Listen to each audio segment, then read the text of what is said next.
Hello students, welcome to my YouTube channel Maths Idol. Myself doctor Kavita Gupta. बच्चों मैं अपने इस चैनल पे इंजीनियरिंग और पीएससी लेवल का मैथमेटिक्स पढ़ाती हूँ। ये मेरा मल्टीपल इंटीग्रल्स का चैप्टर चल रहा है, जिसके अंदर मैंने आपको लास्ट लेक्चर में ट्रिपल इंटीग्रल पढ़ाया था। वो उसका पार्ट 1 था, जिसमें सारे क्वेश्चंस कंप्लीट नहीं हुए थे। मैंने आपको 8 क्वेश्चंस कराए थे। अब उससे आगे और थोड़े टफ क्वेश्चंस देखते हैं बेटा इस लेक्चर में। इससे पहले वाला लेक्चर सब बच्चे समझ के आना। मैंने इसके डिस्क्रिप्शन बॉक्स में उस लेक्चर का लिंक भी दिया हुआ है, आप वहां से उसका लिंक लेके सुन सकते हैं लेक्चर, तभी आपको ये वाला लेक्चर अच्छे से समझ आएगा। चलिए बच्चों स्टार्ट करते हैं। देखो 8 क्वेश्चंस पहले कर चुके हैं, ये 9th क्वेश्चन है ट्रिपल इंटीग्रल का। Find the volume of the tetrahedron T bounded by the plane 2x plus y plus 3z equal to 6 and the coordinate planes. देखो बेटा वॉल्यूम निकालने के लिए आप डबल इंटीग्रल का इस्तेमाल भी कर सकते थे। अब इसमें हम ट्रिपल का चैप्टर चल रहा है तो हम ट्रिपल से भी आपको करके दिखा देते हैं। देखो कोऑर्डिनेट प्लेन्स का क्या मतलब है, आप 3D के अंदर हैं तो कोऑर्डिनेट प्लेन्स मतलब x equal to 0, y equal to 0 और z equal to 0। x equal to 0 मतलब हो गया yz plane, y equal to 0 मतलब xz प्लेन और z equal to 0 means xy plane. ठीक है बेटा। अब आपका बाउंड्री कौन बना रहा है, ये तीनों प्लेन्स बना रहे हैं और ये 2x plus y plus 3z equal to 6 है। अब देखो बेटा लिमिट्स कैसे निकालनी है x, y और z की। आपको पता है ट्रिपल इंटीग्रल है तो किन्हीं दो की कांस्टेंट लिमिट्स, किन्हीं दो की फंक्शनल लिमिट्स और एक की कांस्टेंट। तो आपकी मर्जी है, आप किसी पर भी प्रोजेक्शन ले लो। Let us take the projection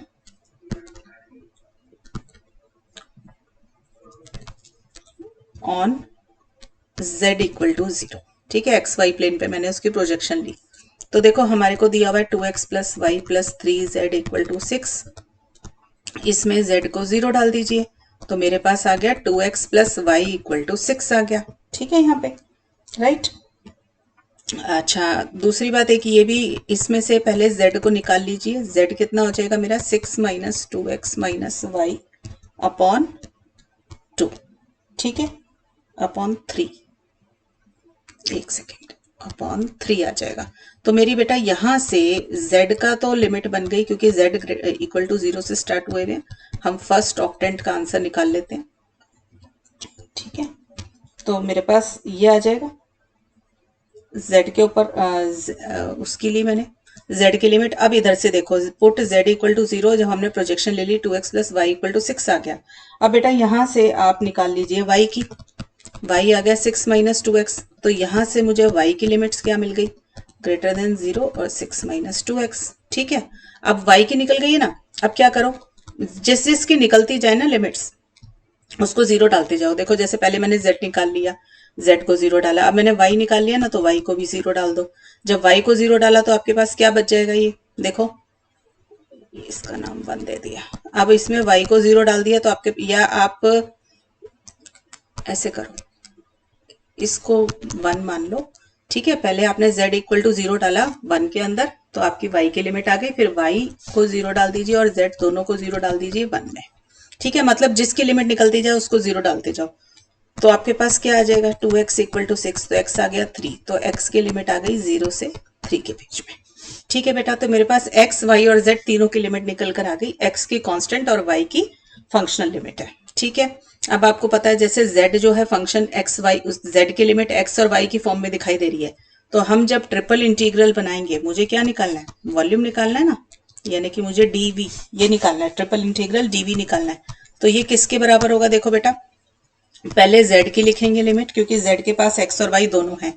ठीक है, तो ये मेरे पास आ गया 6 minus 2x minus y upon 3। ठीक है, तो ये डी जेड बना। फिर मैं y की लिखूंगी क्योंकि मैंने पहले z को 0 डाला था फिर y को 0 डाला है।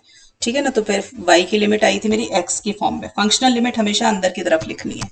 तो y की थी 0 से 6 माइनस 2x और x की कांस्टेंट लिमिट थी। जिसकी कांस्टेंट लिमिट होंगी वो सबसे बाहर वाला इंटीग्रल होगा।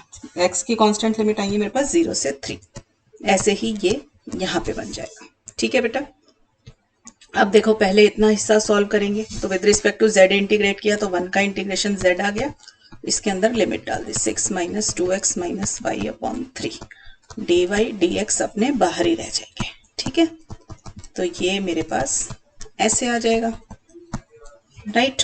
अब z की वैल्यू डाल दो सॉल्व करने के लिए, तो ये आ गया 6 minus 2x minus y upon 3। सब में अलग अलग कर लेती हूँ, ठीक है।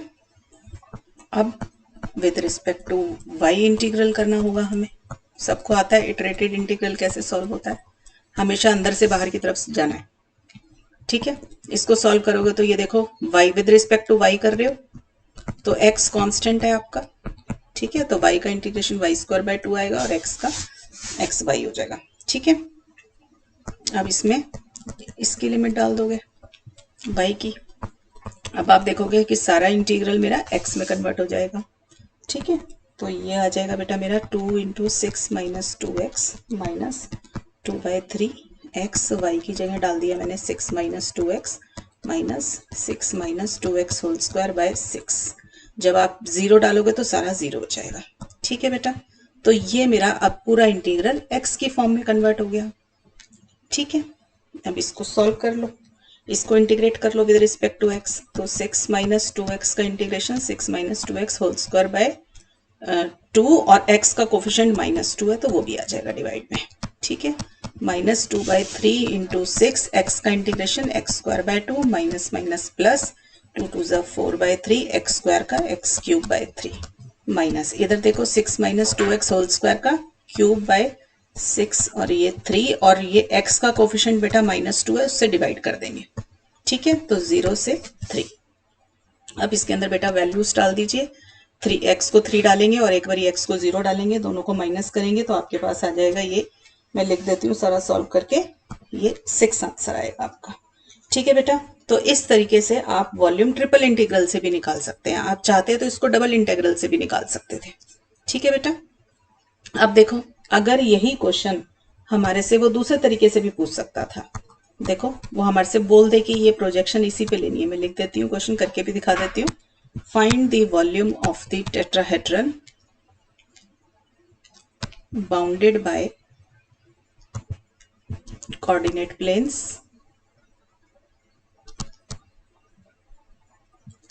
and the plane 2x plus y plus, same question ही करा रही हूँ बेटा, बस प्रोजेक्शन किसी और पर लेके दिखा रही हूँ आपकी बार, ठीक है। In the first octant by projecting on to YZ plane, ठीक है बेटा। देखो YZ plane का क्या मतलब है, x equal to 0, YZ plane means x equal to 0।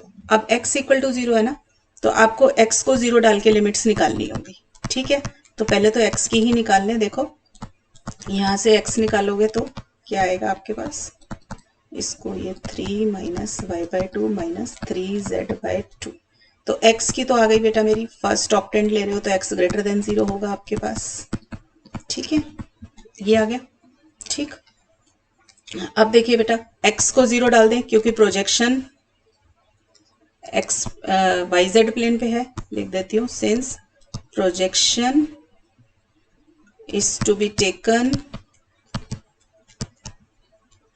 on YZ plane, that is x equal to 0, so we put x equal to 0 in जो भी आपको क्वेश्चन दे में वैल्यू दे रखी है प्लेन की, ये है। इसमें x को 0 डालोगे तो बेटा क्या आएगा, y plus 3z equal to 6।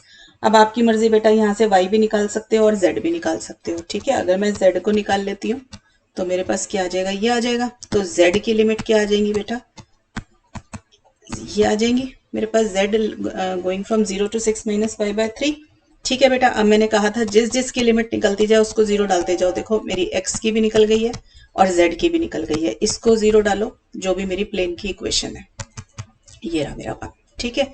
तो हमारे पास क्या आ जाएगा, दोनों को 0 डाल दिया इसके अंदर, मैंने इसको ऐसे ही लिख देती हूँ यहाँ पे, in 2x plus y plus 3z equal to 6 डालो आप, x को भी 0 डाल दिया, z को भी 0 डाल दिया, तो y आ गया मेरा 6। तो y की बेटा मेरी लिमिट्स आ जाएंगी 0 से 6, क्लियर है, ठीक है। अब मेरे को वॉल्यूम निकालना है, तो वॉल्यूम मेरा किसके बराबर होगा बेटा, वॉल्यूम हो जाएगा triple integral dv, right. Triple integral d v आ जाएगा आपके पास। तो वॉल्यूम निकालो। देखो कांस्टेंट लिमिट y की आई है तो y सबसे पहले लिखा जाएगा बिल्कुल बाहर की तरफ y। फिर उससे उससे के बाद मैंने क्या निकाला था, उससे ऊपर z निकाला था। तो z क्योंकि y की फॉर्म में है तो z की आ जाएंगी इसके बाद। और x मेरी सबसे पहले निकाली थी तो अंदर वाला इंटीग्रल x का होगा। x की आई है मेरी limits 3 minus y by two minus 3z by two, 3 minus y by two minus 3z by two d x, फिर डी जेड और फिर डी वाई। ठीक है बेटा, जैसे जैसे इंटीग्रल बनाए हैं वैसे वैसे उसको एग्जॉस्ट कर देंगे। तो पहले with respect to x integration होगा। ठीक है, अब इंटीग्रल तो सबको सॉल्व करना आता है। 8 क्वेश्चन इससे पहले वाले लेक्चर में सॉल्व करा रखे हैं। तो 1 का इंटीग्रल एक्स हो गया, इसकी लिमिट्स ले लेंगे। राइट, तो ये क्या आ जाएगा,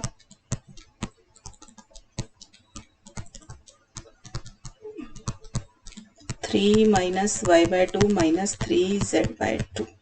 ठीक है, अब देखो बेटा सारा फंक्शन z और y में कन्वर्ट हो गया और उसी में हमारे इंटीग्रल्स रह गए हैं। तो विद रिस्पेक्ट टू z अब इतना सॉल्व करेंगे तो with respect to z integral कर लो। ठीक है, तो 3 का 3z माइनस, अब z से कर रही हूँ तो y कांस्टेंट है, 3 बाई टू z का z स्क्वायर बाई टू। ठीक है, 0 6 माइनस वाई बाई 3। ठीक बेटा, अब z की वैल्यू डाल दीजिए, upper limit minus lower limit जैसे करते हैं, सारा इंटीग्रल y में कन्वर्ट हो जाएगा। 6 minus y by 3 minus y by two, z है आपका 6 minus y by 3 minus 3 by 4, 6 minus y by 3 whole square.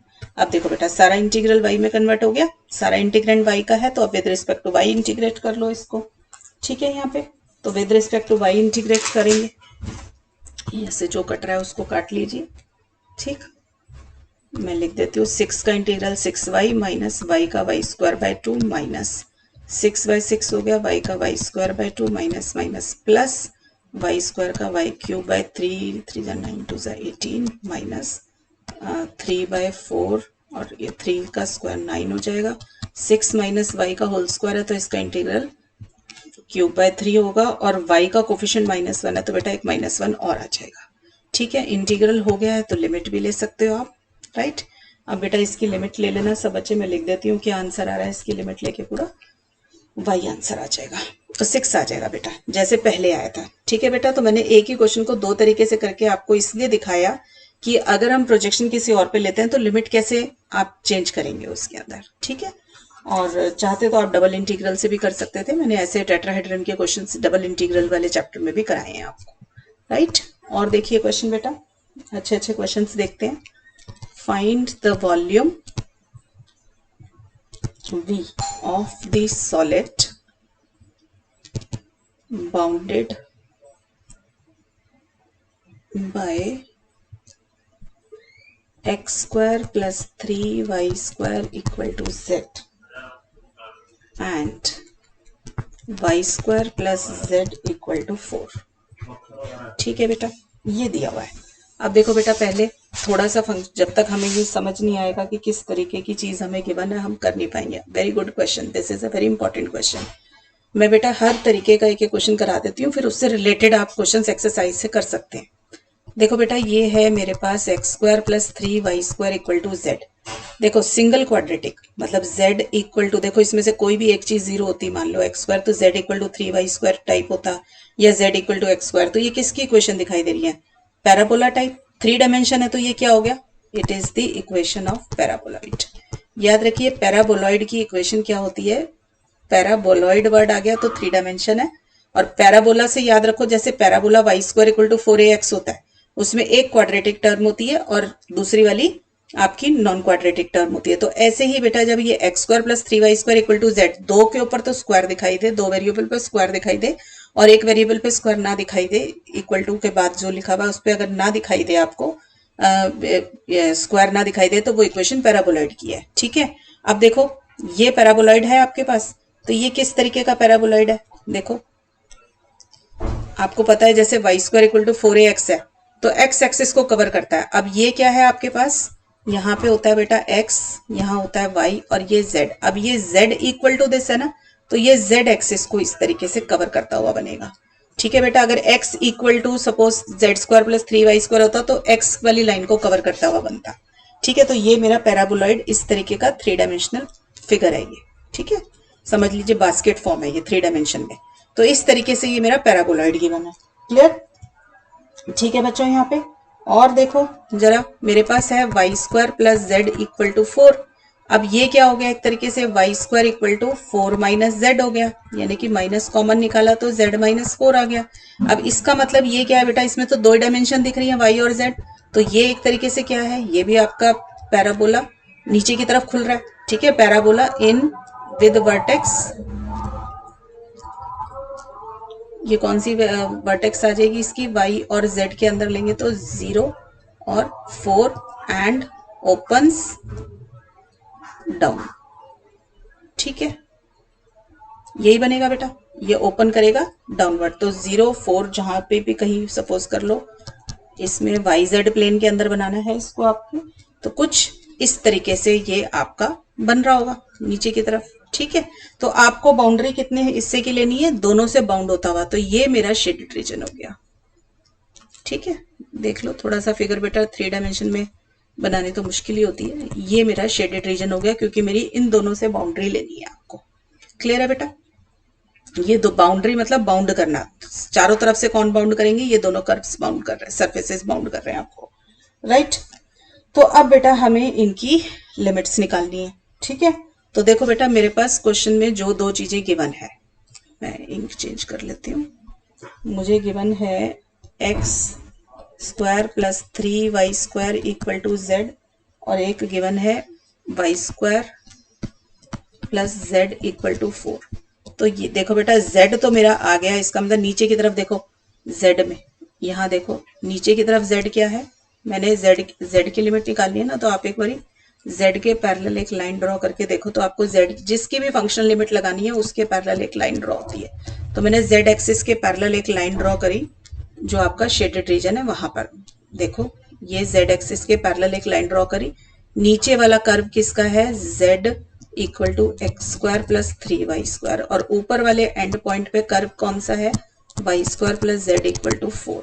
तो z की लिमिट कौन सी आ गई, पहले नीचे वाले को लिखेंगे x square plus 3y square, और फिर ऊपर वाला लिखेंगे y स्क्वायर प्लस जेड। तो z की तो मेरे पास लिमिट्स निकल कर सॉरी z को कैसे लिख दिया, देखो अगर y स्क्वायर प्लस जेड 4 है तो z कितना हो गया, 4 माइनस वाई स्क्वायर। तो z की तो मेरे पास कांस्टेंट लिमिट निकलकर, फंक्शनल लिमिट निकलकर आ गई। क्लियर है बात? ठीक है बेटा, अब देखो 2 कर्व गिवन हो तो पॉइंट ऑफ इंटरसेक्शन निकालना जरूरी है। तो point of intersection of x square plus 3y square equal to z and z equal to 4 minus y square, इनका पॉइंट ऑफ इंटरसेक्शन निकालेंगे तो मेरे पास क्या आएगा, देखो दोनों z है तो इनको इक्वेट कर दिया। ठीक, तो ये क्या आ जाएगा, एक्स स्क्वायर प्लस इस वाई स्क्वायर को इधर लिया है तो 4y स्क्वायर इक्वल टू 4 आ जाएगा। तो एक्स स्क्वायर क्या आ जाएगा, 4 माइनस 4y स्क्वायर, तो x क्या आ जाएगा मेरा, 4 माइनस 4y स्क्वायर का अंडर रूट, तो ये बाहर कॉमन निकल कर ये आ जाएगा। ठीक, तो x की लिमिट कितनी आ गई बेटा मेरे पास, अब x की भी फंक्शनल लिमिट निकाल ली। ठीक, x ग्रेटर देन 0 और 2 less than 2 1 minus y square आ जाएगा, ये x की कांस्टेंट लिमिट आ गई। ठीक है बेटा, यहाँ पे अब y की फंक्शनल y की लिमिट्स निकालनी है आपको, तो देखो जरा जो भी ये इक्वेशन है ना, इसी में x को 0 डाल दो। देखो x को 0 डालेंगे तो मेरे पास क्या आ रहा है, 4y स्क्वायर इक्वल टू 4, तो y स्क्वायर आ गया 1, तो y की लिमिट यहाँ से पॉजिटिव वो लिया तो y की आ गई 0 से 1। ठीक है बेटा, देखो मैंने सारा x ग्रेटर देन 0 और y ग्रेटर देन 0 का पोर्शन लिया है, तो हम ऊपर का पोर्शन ले रहे हैं। जैसे क्वाड्रेंट्स के अंदर आपका 2 क्वाड्रेंट ऊपर की तरफ होते हैं, ऐसे ही बेटा 3 डायमेंशन में वर्ड होता है ऑक्टेंट। ठीक है, देखो ध्यान से देखो, जैसे ये क्वाड्रेंट है तो 2 क्वाड्रेंट ऊपर की तरफ होते हैं एक्स एक्सिस से, और 2 क्वाड्रेंट नीचे की तरफ होते हैं, एक ये फर्स्ट क्वाड्रेंट, ये सेकंड क्वाड्रेंट, ये थर्ड और ये फोर्थ। ठीक है, तो 2 क्वाड्रेंट ऊपर की तरफ होते हैं, एक्स इक्वल टू 0, ये y इक्वल टू 0 होती है एक्स एक्सिस, और ये x इक्वल टू 0 होती है। तो ऊपर की तरफ 2 क्वाड्रेंट होते हैं और 2 नीचे होते हैं। ठीक है, अब मैंने सारा आंसर थ्री डायमेंशन में निकाल रही हूँ, तो थ्री डायमेंशन में क्या होगा, ऑक्टेंट वर्ड है, ऑक्टेंट है तो चार को ऊपर की तरफ क्वाड्रेंट बनेंगे और चार आपके नीचे की तरफ बनेंगे। ठीक है, तो बेटा मेरा वॉल्यूम अब क्या निकल कर आएगा, मेरे को वॉल्यूम निकालना है, तो वॉल्यूम इक्वल टू, हमारे को पता है ट्रिपल इंटीग्रल डीवी। ठीक है, अब इसमें लिमिट्स लिखनी शुरू करो। देखो मैं लिखूंगी 4 टाइम्स, क्यों लिखा 4, क्योंकि मैंने ऊपर की तरफ वाला रीजन लिया तो चार ऑक्टेंट्स ऊपर की तरफ है, चार क्वाड्रेंट है, 4 क्वाड्रेंट्स जो है मेरे, 4 पार्ट्स लिखेंगे, क्वाड्रेंट नहीं है तो 4 पार्ट्स अबव द प्लेन। ठीक है, above the x Y plane जो है आपके 4 पार्ट्स हैं, इसलिए हम उसको लेंगे। जैसे एक्स वाई प्लेन के अंदर चार, दो क्वाड्रेंट ऊपर की तरफ होते हैं तो ऑक्टेंट है तो चार आएंगे आपके पास। ठीक है, तो 4 टाइम ये लिमिट लेंगे। अब देखो कांस्टेंट लिमिट y की निकली है तो y 0 से 1 आ जाएगा। ठीक है, और x की कितनी लिमिट आएगी, 0 से 2 1 माइनस वाई स्क्वायर, यही आई है मेरी। और z की कितनी आई है मेरी, x square plus 3y square से z आया मेरा 4 माइनस वाई स्क्वायर। अब पहले dz एग्जॉस्ट करेंगे, फिर dx और फिर dy आ जाएगा। ठीक है बेटा, तो करिए इसको। ठीक, चलिए अब इसको इवेलुएट करते हैं। तो देखो y बाहर की तरफ ही रहेगा, 4 times x 0 2 1 minus y square. ठीक है बेटा, अब 1 का dz का इंटीग्रेशन z हो जाएगा और z की वैल्यू डल जाएगी x square plus 3y square, limits हैं 4 minus y square dx dy। Clear, अब इसकी लिमिट्स डाल दीजिए बेटा यहाँ पर। ये इंटीग्रल सबको आता है सॉल्व करना, z का डलेगा 4 minus y square minus x square minus 3y square. ठीक, इसको थोड़ा सॉल्व कर लेते हैं। 2 1 माइनस वाई स्क्वायर, तो बेटा ये आ जाएगा 4 का इंटीग्रेशन। अच्छा सॉरी, अभी रुक जाओ, पहले इसको और थोड़ा सॉल्व कर लेते हैं। 4 minus x square minus y square और माइनस 3y स्क्वायर का माइनस 4y स्क्वायर। अब बेटा किसका इंटीग्रल करेंगे, विद रिस्पेक्ट टू एक्स करेंगे ना, ये वाला पोर्शन लेंगे। तो विद रिस्पेक्ट टू एक्स करना है तो y तो बाहर ही रह जाएगा। ठीक है, तो 4 का 4x माइनस एक्स स्क्वायर का x cube by 3 minus y constant हो जाएगा तो 4y स्क्वायर कांस्टेंट, तो इंटीग्रल ये आ जाएगा। ठीक, क्लियर। अब x की वैल्यू डाल दीजिए, 4 into 2 into 1 minus y square minus 1 by 3 x cube, 2 2 ज़ा 4 2 ज़ा 8, 1 माइनस वाई स्क्वायर 1 बाय 2 है तो पावर हो गई 3 बाय 2 माइनस 4 वाई स्क्वायर, मैं किसकी डाल रही हूँ, x की डाल रही हूँ ना, तो 2 इंटू 1 माइनस वाई स्क्वायर। ठीक है, x को 0 डालने पे सारा खत्म हो जाएगा इंटीग्रेंड, तो यही रह जाएगा। ठीक है, अब बेटा सारा इंटीग्रल मेरा y में कन्वर्ट हो गया है, अब मुझे इसका इंटीग्रेशन करना है। ठीक है, थोड़ा सा सिंप्लीफाई करके लिख लेते हैं। ये बन गया 8 1 minus y square minus 8 by 3 1 minus y square की पावर 3 बाय 2 माइनस 4 2 ज़ा 8 y square 1 minus y square d y. ठीक है बेटा, अब मेरा मेन काम रह गया है इसका इंटीग्रल करना। ठीक है, तो बेटा मैं इसको I1 मान लेती हूँ, इस वाले को I2 और इस वाले को I3। ठीक है, अब इंटीग्रल देखो, पहले मैंने I1 को कंसीडर किया। I1 है मेरा 8 1 minus y square d y और इसकी लिमिट लेनी है 0 से 1। ठीक है, तो देखो इसका इंटीग्रल बेटा क्या होता है, 8 एज इट इज, पहले y by 2 1 minus y square plus y square by 2 sine inverse x by a, यानी कि y बाय ए की जगह आ गया 1। ठीक है, सबको याद है, स्टैंडर्ड फॉर्मूला है, 11th में 12th में आपने किया होगा, राइट। अब y को 1 डालो, तो पहले वाले में 1 डालूंगी तो 1 माइनस वाई स्क्वायर वाला 0 हो जाएगा, इसमें 1 डालूंगी तो 8 बाहरी है 1 बाय 2 साइन इनवर्स 1। ठीक है, 0 डालने पर सारा इंटीग्रल 0 हो रहा है, तो 8 बाय 2 हो गया मेरा 4 और साइन इनवर्स 1 कितना होता है 5 बाय 2, तो ये आ गया मेरा 2 पाई।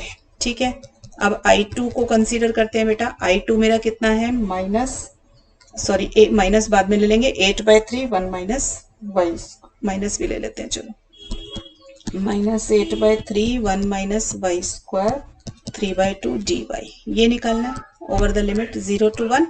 इसको देखो कैसे सॉल्व करेंगे बेटा, put y equal to cos theta, तो डी वाई कितना आ जाएगा मेरा, minus sine theta d theta अब आपको पता है जब सब्सटीट्यूशन करते हैं तो limit of integration changes, so put y is equal to 0 when y is equal to 0। When y is equal to 0 implies cos theta 0 है, यानी कि थीटा कितना है मेरा π/2। और जब मेरा y 1 है बेटा तो कॉस थीटा कितना आ गया मेरा 1, तो इसका मतलब थीटा कितना आ गया 0। तो बेटा मेरा I2 कितना निकल कर आ गया, theta going from π/2 to 0 -8/3 1 minus y square यानी कि कॉस स्क्वायर थीटा 3/2 dy की जगह पे आ जाएगा minus sine theta d theta. Clear है बच्चों? आप देखो 1 माइनस कॉस स्क्वायर थीटा किसके बराबर होता है, sign square theta. Sign square theta की पावर 3/2 लोगे तो साइन क्यूब थीटा जो बाहर वाले साइन थीटा से मिलके साइन 4 थीटा बनाएगा, और ये माइनस माइनस आपके प्लस हो जाएंगे। ठीक है बेटा, यहाँ तक आ गया सब बच्चों को। अब अगर आपको याद हो तो हम प्रॉपर्टी यूज कर सकते हैं लिमिट्स को इंटरचेंज करने के लिए। तो मैंने लोअर को अपर बनाया, अपर को लोअर बनाया, तो बाहर माइनस साइन कवर कर लिया, तो -8/3 साइन 4 थीटा डी थीटा। अब बेटा मैंने ये इंटीग्रल निकालना सिखाया था रिडक्शन फॉर्मूला का, देखो कैसे निकालते हैं, मैं दोबारा रिकॉल करा देती हूँ। अगर आपने इंटीग्रल निकालना है साइन की कोई भी पावर या कॉस की कोई भी पावर और लिमिट 0 से π/2 हो, तो आप रिडक्शन फॉर्मूले से बड़ी आराम से आंसर निकाल सकते हैं। देखो कैसे, पहले साइन की पावर जितनी भी दे रखी है 4 है ना, तो उसको डिनोमिनेटर में लिख लो पावर को 4। ठीक है, फिर एक एक पावर कम करते जाओ, 4 के बाद 3, फिर 3 के बाद 2, 2 के बाद 1, एक एक पावर कम करते जाओ, बीच में मल्टीप्लाई का साइन है। अगर 1/2 है तो बाहर π/2 भी आएगा। ठीक है, मतलब π/2 से मल्टीप्लाई भी करेंगे अगर 1/2 पे खत्म हुआ है तो। दोबारा से सुन लीजिए, मैं यहाँ पे करके दिखा रही हूँ, साइन 4 थीटा डी थीटा 0 से π/2। ये होगा बेटा तभी जब आपका 0 से π/2 का इंटीग्रल होगा। देखो कैसे निकालना है, पहले पावर लिखनी है नीचे, फिर एक एक पावर कम करते जाइए, तो न्यूमरेटर में 3 आ गया, फिर एक पावर और कम करी 2 आ गया, फिर एक और पावर कम करी 1 आ गया, बीच में मल्टीप्लाई का साइन है। अगर आपका आंसर 1/2 पे खत्म हुआ है तो बाहर π/2 भी मल्टीप्लाई करना है। या तो बेटा 1/2 पे खत्म होता है या 2/3 पे खत्म होता है। अगर ऑड पावर होगी तो 2/3 पे खत्म होगा। अगर 2/3 पे खत्म हो रहा है तो कुछ नहीं करना, यूं ही छोड़ देना है, सिर्फ मतलब π/2 नहीं लगाना। राइट, अब इसको बेटा सॉल्व कर लो, देख लो आपका ये कितना आएगा, 3 से 3 कैंसिल, 4 2 8 से 8 कैंसिल, तो ये बचा π/2। तो यहां से आपका इंटीग्रल आ गया बेटा -π/2। अब I3 को कंसीडर कर लो बेटा, थर्ड इंटीग्रल, y 0 से 1 -8y square 1 minus y square d y. Clear है बच्चों यहाँ पे? राइट, अब इसको कैसे इंटीग्रेट करें, इसमें भी सब्सटीट्यूशन लेते हैं, y को cos थीटा, तो डी वाई कितना आ जाएगा बेटा, minus sine theta d theta. Clear, अब इसमें डालो, व्हेन y इज 0 तो cos थीटा आपका 0 आया, इसका मतलब थीटा आपका π/2 आ गया। और जब आपका y 1 है तो cos थीटा आपका 1 हो गया, तो थीटा आपका 0 हो गया। तो I3 आ गया आपके पास, थीटा इक्वल टू π/2 से 0 minus 8 y square is cos square theta 1 minus y square is cos square theta, d y की जगह पे आ जाएगा minus sine theta d theta. Solve कर लो बेटा इसको, देखो थीटा आ गया π/2 से 0 minus 8 cos square theta 1 minus cos square theta sine square theta, तो ये आ जाएगा, माइनस साइन को कवर कर लेते हैं। क्लियर बच्चों, यहाँ तक सब बच्चों को समझ आ गया? अब बेटा देखो, आपको पता है कि मैं अब दोनों मल्टीपल्स आ रहे हैं आपके पास, तो हमने इसको ऐसे लिख सकती हूँ, साइन मतलब साइन 2 थीटा का फॉर्मूला बना लेते हैं, तो ये बन जाएगा मेरा ये। ठीक है, सबको पता है साइन 2 थीटा क्या होता है, 2 साइन थीटा कॉस थीटा, तो साइन 2 थीटा बाय 2 कितना हो गया मेरा, साइन थीटा कॉस थीटा। अब दोनों तरफ स्क्वायर करोगे तो sine square 2 theta by 4 is equal to sine square theta cos square theta. बस वही कॉन्सेप्ट मैंने यूज किया है, और ये 8 मेरा बाहर है। क्लियर यहाँ तक? अब इसका इंटीग्रल करना है बेटा, तो ये कैसे होगा, साइन स्क्वायर 2 थीटा का 1 माइनस कॉस 4 थीटा लिख दो। ठीक है, 1 माइनस कॉस 4 थीटा बाय 8 हो गया, और ये 8 बाहर ही है, ये π/2, ये 0, ये डी थीटा। ठीक है, अब इसका इंटीग्रल कर लो बेटा, देखो 8 1/8 का 1/8 थीटा माइनस 1/8 कॉस 4 थीटा का इंटीग्रेशन साइन 4 थीटा, और थीटा का कोफिशिएंट 4 है तो उससे डिवाइड कर दिया। राइट बेटा, अब π/2 0 लिमिट ले ली। अब थीटा को डाला 0, तो ये सारा आपका सॉल्व करके बेटा डाल लेना वैल्यूज, ये आ जाएगा -π/2। तो मेरा वॉल्यूम क्या निकल के आया बेटा, जो मेरा ऊपर थी एक्सप्रेशन 4 बाहर था मेरा, ठीक है, सारे ऐड कर दिए, I1 plus I2 plus I3, यही था मेरा। तो 4 तो मेरा बाहर रह गया। I1 की वैल्यू मेरी आई है बेटा 2π, I2 की मेरी वैल्यू आई थी -π/2 और I3 की वैल्यू आई थी -π/2, राइट। इन सारों को सॉल्व करोगे तो आंसर आ जाएगा 4π।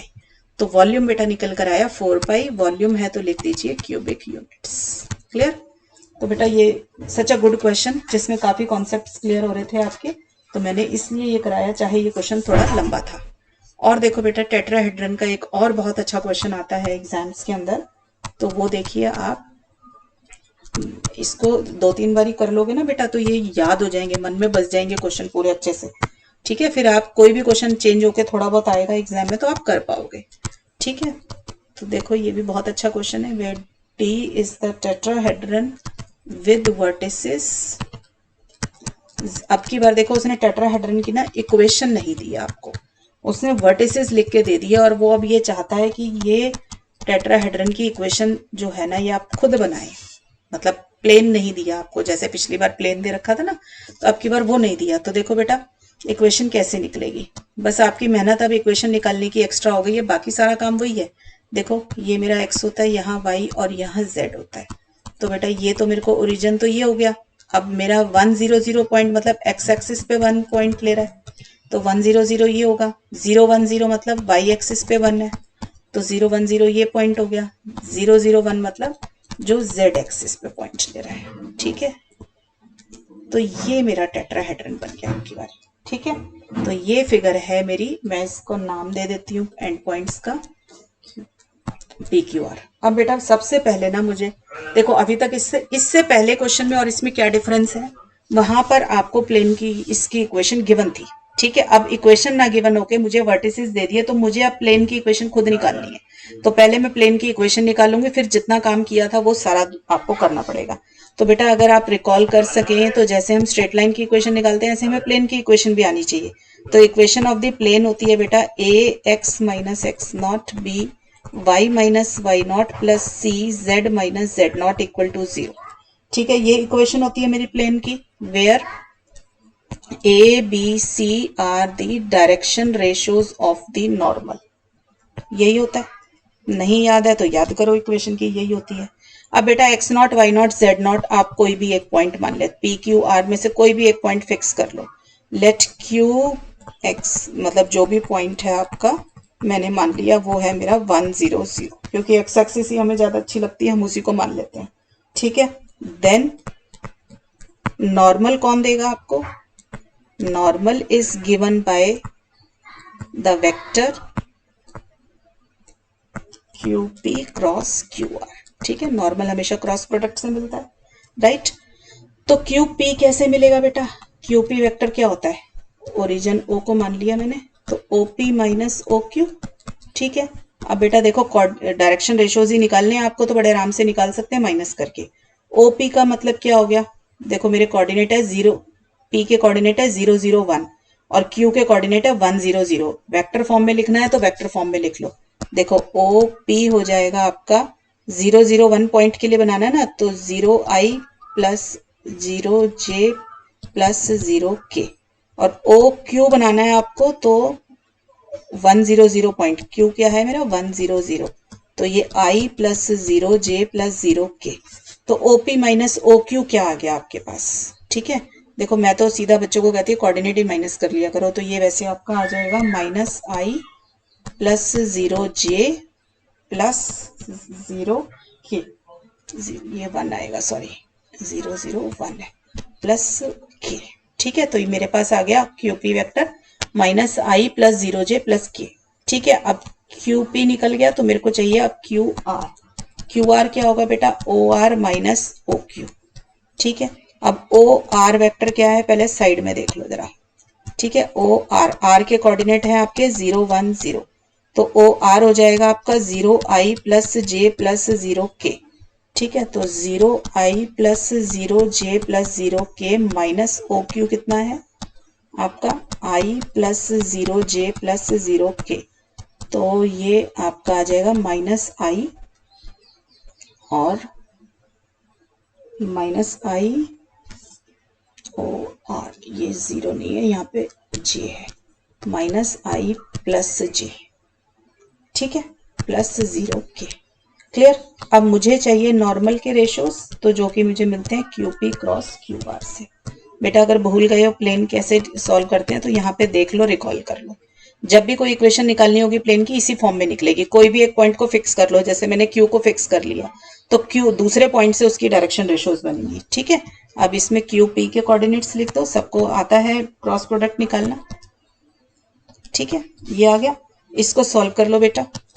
इसको सॉल्व करोगे तो सबको आता है डिटरमिनेंट सॉल्व करना, ठीक है। नॉर्मल डिटरमिनेंट जैसे सॉल्व करते हैं उसकी तरह आपने इसको सॉल्व किया, तो -i -j -k।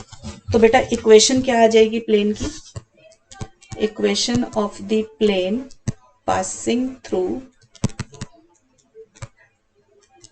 Q के कोऑर्डिनेट थे 1 0 0, having direction ratios of the normal, ठीक है, एस, देखो नॉर्मल वेक्टर जो है -i -j -k है, तो नॉर्मल के डायरेक्शन रेशियोज आ गए -1 -1 -1, तीनों के कोफिशिएंट मैं लिख देती हूँ। drs ऑफ द नॉर्मल क्या आ जाएंगे? -1 -1 -1, जो ये वेक्टर निकल कर आया है।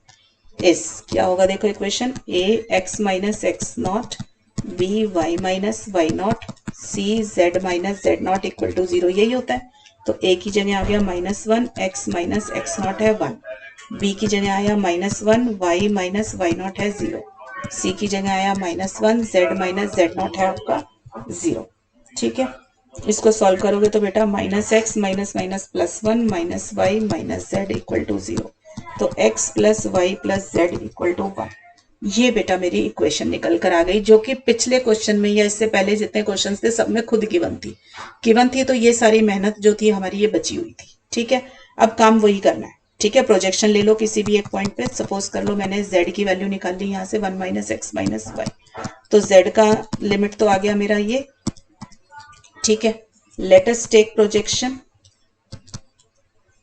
let us take projection on to z equal to 0 plane, z equal to 0 means xy plane, ठीक है। तो put z equal to 0 in, जो भी ये आपकी इक्वेशन थी यही थी ना, तो क्या आ जाएगा x plus y equal to 1, ठीक है। तो यहाँ से y क्या आ जाएगा 1 माइनस एक्स, तो y की लिमिट आ गई 0 से 1 माइनस एक्स, ठीक है। जो निकलता जाए उसकी 0 डालते जाओ, तो z और y दोनों 0 डाल दिए in x plus y plus z equal to 1, तो मेरे पास क्या आ जाएगा z और y दोनों 0 डाल के 1, ठीक है। तो x की लिमिट आ गई 0 से 1, तो x की कांस्टेंट लिमिट आ गई बेटा, और y और z की फंक्शनल लिमिट आई है। तो अब वॉल्यूम क्या होगा बेटा मेरा, देखो x की कांस्टेंट लिखी, y की 0 से 1 माइनस एक्स और z की 0 से 1 माइनस एक्स माइनस वाई, और इंटीग्रल है एक्स वाई जेड। अब पहले डी जेड आएगा, फिर डी वाई और फिर डी एक्स। क्लियर। अब देखो पहले इतना हिस्सा सॉल्व किया, तो ये क्या आ जाएगा, एक्स वाई जेड का integral Z square by 2, limit ले लोगे 1 माइनस एक्स माइनस वाई, ठीक है बेटा। डालो limit, x y by 2, z की जगह आ गया 1 माइनस एक्स माइनस वाई का होल स्क्वायर, ठीक है बेटा। अब किससे रिस्पेक्ट में इंटीग्रल करना है हमें डी वाई का इंटीग्रल करना है, ठीक है। अब देखो वाई मतलब विद रिस्पेक्ट टू वाई करना है, तो एक्स मेरा क्या आ गया, कांस्टेंट आ गया, ठीक है। तो मैंने पहले एक्स बाई 2 तो बाहर की तरफ कर लिया, ठीक है, क्योंकि वो तो कोई फर्क डालेगा नहीं, राइट। और वाई है मेरा 0 से 1 माइनस एक्स, अब मेरा बच गया y 1 minus x minus y का होल स्क्वायर। देखो बेटा अब स्क्वायर खोलना भी बहुत मुश्किल है, लंबा है, तो एक तरीका सिखा देती हूँ आपको आसान, क्योंकि मेरा x कांस्टेंट है, तो 1 माइनस एक्स कांस्टेंट है, तो हम ना इसमें पहले थोड़ी देर के लिए ना इसको एक बारी कांस्टेंट मान लो 1 माइनस एक्स को, ठीक है। और कंसीडर कर लो एक बारी साइड में, y 0 to 1 minus x, y 1 minus x minus y का होल स्क्वायर डी वाई, इसको कर लेते हैं एक बार सॉल्व बेटा। तो ये क्या बन जाएगा y 0 टू a, तो y 1 माइनस एक्स हो गया y, थोड़ा सा स्क्वायर खोलने में आसानी रही, ठीक है, इसलिए किया, और कोई बात नहीं है। तो बेटा देखो y, इसका स्क्वायर खोलेंगे A square plus B square minus 2ab dy, ठीक है। अब इसको सॉल्व करो, ए स्क्वायर वाई का Y square by 2 plus Y cube है तो Y 4/4 minus 2a, Y square है तो वाई क्यूब बाय 3, ठीक है। ए स्क्वायर, अब y की वैल्यू a डाल दी तो a 4 आ जाएगा, प्लस y को a 4, y को 2a4/3 और y को 0 डाला तो खत्म हो गया, ठीक है बेटा। इस सारे को सॉल्व किया आपने, इसको a पूरे को, a 4 ही पावर है तो ये आ जाएगा a 4/12। अब a क्या था मेरा 1 माइनस एक्स, तो ये आ जाएगा 1 minus x to the power 4/12। अब इसको ऊपर सब्सटीट्यूट कर लो, ठीक है। तो वॉल्यूम आ जाएगा, x मेरा बाहर था ना 0 से 1, और मैंने x/2 कॉमन निकाल रखा है और इंटीग्रल होके आ गया 1 माइनस x/12, 1 माइनस एक्स की पावर 4, ठीक है। आसान हो गया ना मेरा, 1 माइनस एक्स को कॉन्स्टेंट मतलब स्क्वायर करने में आसानी हो गई मुझे, क्लियर। अब इसको देखो सॉल्व कर लेते हैं, 0 से 1 x 1 minus x to the power 4 dx। अब देखो 1 माइनस एक्स की पावर फिर से 4 आ गई, इसको भी आसान करने का तरीका देखो, इंटीग्रेशन में 1 माइनस एक्स को t मान लो तो क्या आ जाएगा माइनस dx dt आ गया। अब देखो लिमिट्स चेंज करो इंटीग्रेशन की, x को 0 डालोगे तो t क्या आ जाएगा 1, और x को 1 डालोगे तो t क्या आ जाएगा 0, ठीक है। तो वॉल्यूम कितना निकल कर आया 1/24, t की वैल्यू 1 से 0, x की जगह आ जाएगा अब 1 माइनस टी, और 1 माइनस एक्स की जगह आ गया t4, dx की जगह dt, और माइनस मैंने बाहर ले लिया, ठीक है। करो अब तो सॉल्व करना आसान हो गया ना, ठीक है। तो t4 minus t5, right, solve करो, माइनस 1/24, t4 का t5/5 माइनस t5 का t6/6, t की वैल्यू 1 से 0, ठीक है।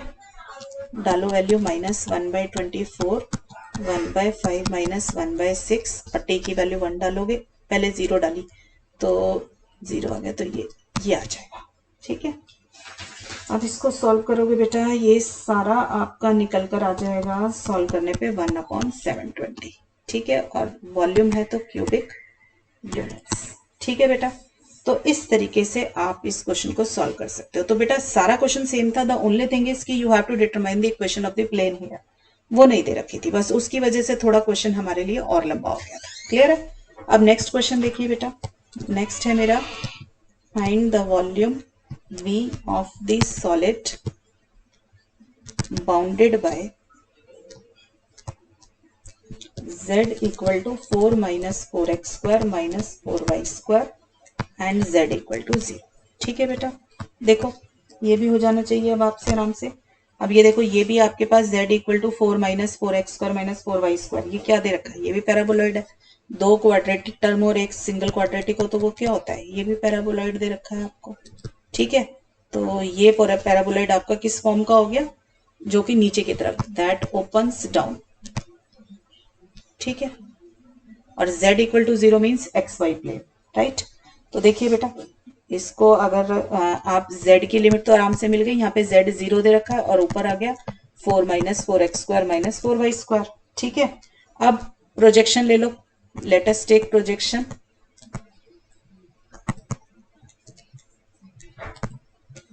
On to X Y plane means z equal to 0, ठीक है, that is z equal to 0। तो हमारी इक्वेशन है z equal to 4 minus 4x square minus 4y square. इसमें मैं z को 0 डालता हूँ एक बार, जब मैंने इसमें z को 0 डाला तो मेरे पास ये आ जाएगा, ठीक है। इधर से क्या आ गया 4x square plus 4y square equal to 4, यानी कि x square plus y square equal to 1 आ जाएगा, ठीक है। तो y की वैल्यू क्या आ जाएगी 1 माइनस एक्स स्क्वायर, कोई भी एक चीज निकाली, ठीक है। तो y की लिमिट तो आ गई बेटा मेरी 0 से 1 minus x square, it's under root, right. अब x की निकालनी है तो जिसकी लिमिट निकलती जाए उसको 0 डाल दो, y को भी 0 डाल दिया, z को भी 0 डाल दिया, तो आपके पास कितना आ जाएगा, ये इन, इसका नाम दे देते हैं कोई भी, ये 1 इक्वेशन है, ठीक है। तो मेरे पास y और z दोनों को 0 डाला, इन 1, तो मेरे पास x की लिमिट आ गई 0 से 1। ठीक है बेटा, तो लिमिट तो मेरी सारी निकल आई, राइट। अब वॉल्यूम बना लो, वॉल्यूम कितना हो जाएगा, वॉल्यूम ही निकालना है ना, यस। तो डी वी, अब जिसकी कांस्टेंट है उसको बाहर रखा, फिर उसके बाद y की, क्योंकि x की फॉर्म में थी खाली तो y को रखा, क्योंकि z के पास x और y दोनों थे तो z सबसे पहले सॉल्व करेंगे हम। ठीक है ना, ये बन गई, यस। ठीक है, अंदर फिर dz dy और dx। अब इसको सॉल्व करना है, राइट। देखो बेटा कैसे सॉल्व करेंगे, x आ गया 0 से 1, y आ गया 0 से √1 माइनस एक्स स्क्वायर, z का 1 का इंटीग्रेशन z आ गया, तो ये आ जाएगा, राइट। ठीक बेटा, इंटीग्रेशन करनी भी आनी चाहिए, मैंने देखा है बच्चे इंटीग्रेशन भी नहीं कई बार कर पाते हैं, पूरा क्वेश्चन सॉल्व करना आ जाता है, इंटीग्रेशन पे रुक जाते हैं। तो मैं अलग अलग तरीके की इंटीग्रेशन भी आपको सिखा रही हूँ ताकि आपको दिक्कत ना हो। ठीक है, तो ये आ गया आपके पास। अब इसको बेटा विद रिस्पेक्ट टू क्या करोगे आप, integral with respect to y करना है। ठीक है, अच्छा देखो विद रिस्पेक्ट टू y करोगे तो फिर वही लंबा वाला चक्कर भी है, एक और तरीका भी सिखा देती हूँ आपको। वैसे with respect to y integral आराम से हो जाएगा, बट y की फिर से लिमिट आप डालोगे ना तो 1 माइनस एक्स स्क्वायर, ये बड़ी वाली जैसे पहले सिखाया था वैसे ही बनेगा। और एक तरीका देखो मैंने आपको सिखाया हुआ है कि जब इंटीग्रेशन मुश्किल लग रही हो तो पोलर में कन्वर्ट कर लेते हो। देखो पहले मैं इसमें से 4 कॉमन निकाल लूँ, ठीक। अच्छा देखो एक चीज और रह गई, वॉल्यूम निकाल रहे थे तो ये 4 टाइम्स भी करना पड़ेगा हमें, क्योंकि हमने एक्स वाई प्लेन ऊपर के तरफ 4 हिस्से होंगे ना, जैसे सिखाया कि ऑक्टेंट होते हैं तो ऊपर की तरफ 4 हिस्से एक्स वाई प्लेन के अंदर लेने हैं, तो ऊपर की तरफ 4 हिस्से कवर होंगे। ठीक है ना, तो वो वाला 4 भी बाहर रहेगा, और एक 4 मैंने इसमें से बाहर निकाल दिया, तो मेरे पास ये बच गया। ठीक है, तो 4 बाहर निकल के ये क्या आ जाएगा मेरे पास, 1 minus x square minus y square d y d x. ठीक है, देखो बेटा एक और तरीका आपको सिखा रही हूँ इंटीग्रेट करने का। जैसे ये मैंने आपको बताया भाई कि ये एक्स स्क्वायर और वाई स्क्वायर की टर्म्स दिखाई दें तो आप पोलर कोऑर्डिनेट में कन्वर्ट करके कर सकते हो। एक बारी मैं इसमें से माइनस और कॉमन निकाल लूं, देखो x square plus y square, और ये आ जाएगा -1। ठीक है बेटा, मैंने आपको बताया था कभी आपको ऐसे x square plus y square type term दिख रही हो तो पोलर कोऑर्डिनेट से क्वेश्चन आसानी से सॉल्व हो जाता है। पूरा मैंने double integral in polar coordinate का लेक्चर बनाया हुआ है, वो सुन लेना, उससे आपको ये चीज और आसानी से इंटीग्रेट करनी आ जाएगी। ठीक है, तो x को r cos थीटा, y को r sin थीटा डाला तो x square plus y square क्या बन गया, r स्क्वायर बन गया। ठीक है बेटा, अब देखो ये लिमिट्स क्या बन जाएंगी, देखो मेरा पास है y 0 से 1 माइनस एक्स स्क्वायर, ये है ना, तो इसका मतलब y क्या है मेरा, एक बार इक्वालिटी साइन के साथ लिया तो ये है, तो यानी कि मुझे सर्कल दे रखा है और y ग्रेटर देन 0 दे रखा है। ठीक है, तो y ग्रेटर देन 0 है और सर्कल दे रखा है आपके पास, तो ये हिस्सा हो गया आपके पास शेडेड रीजन। ठीक है, तो यहाँ पे इक्वेशन बन गई, इससे r इक्वल टू 1, और यहाँ पे पोल पे आपको पता है आप पोल के ऊपर से एक लाइन ड्रॉ कर लेते हो शेडेड रीजन में, तो यहाँ पोल पे r की वैल्यू होती है 0, तो r तो मिल गया 0 से 1। ठीक है, और मेरा थीटा लेना है, फर्स्ट क्वाड्रेंट है तो थीटा कितना हो जाएगा 0 से π/2। तो ऊपर वाला जो इंटीग्रल है बेटा मेरा किस में कन्वर्ट हो जाएगा, वॉल्यूम इक्वल टू -16। देखो r और थीटा दोनों कवर हो जाएंगे मेरे इसके अंदर, तो थीटा को हम हमेशा बाहर की तरफ लेते हैं क्योंकि कांस्टेंट होता है, और r मेरा अंदर की तरफ लेते हैं, r 0 से 1 आ गया।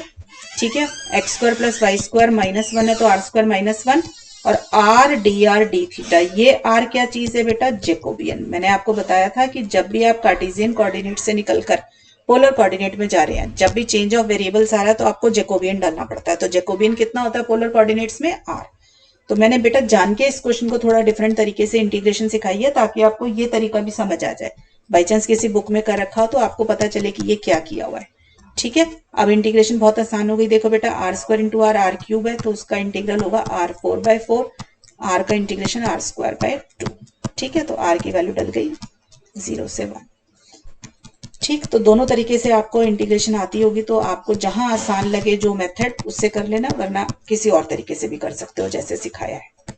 ठीक, तो ये आ जाएगा 1/4 में से 1/2 माइनस किया तो -1/4, थीटा आ गया 0 से π/2 d थीटा, तो ये आ जाएगा बेटा 4 थीटा का इंटीग्रेशन, ये आ जाएगा तो 4 π/2 विच इज इक्वल टू 2। ठीक है बेटा, तो इस तरीके से भी आप इंटीग्रेशन इस क्वेश्चन में कर सकते थे by converting into polar coordinate. Polar coordinate में जनरली तब करते हैं जब x square plus y square की टर्म दिखाई दे रही हो, तो उससे बहुत आसानी से हो जाता है। मैंने पूरा लेक्चर बना रखा है बेटा double integral in polar coordinates का, उससे आप बहुत आसानी से इंटीग्रेशन कर सकते हैं। ठीक है बेटा।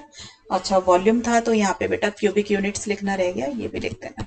ठीक, तो बेटा मैंने अपनी तरफ से ऑलमोस्ट एक बुक की पूरी एक्सरसाइज आपको सॉल्व कराई है।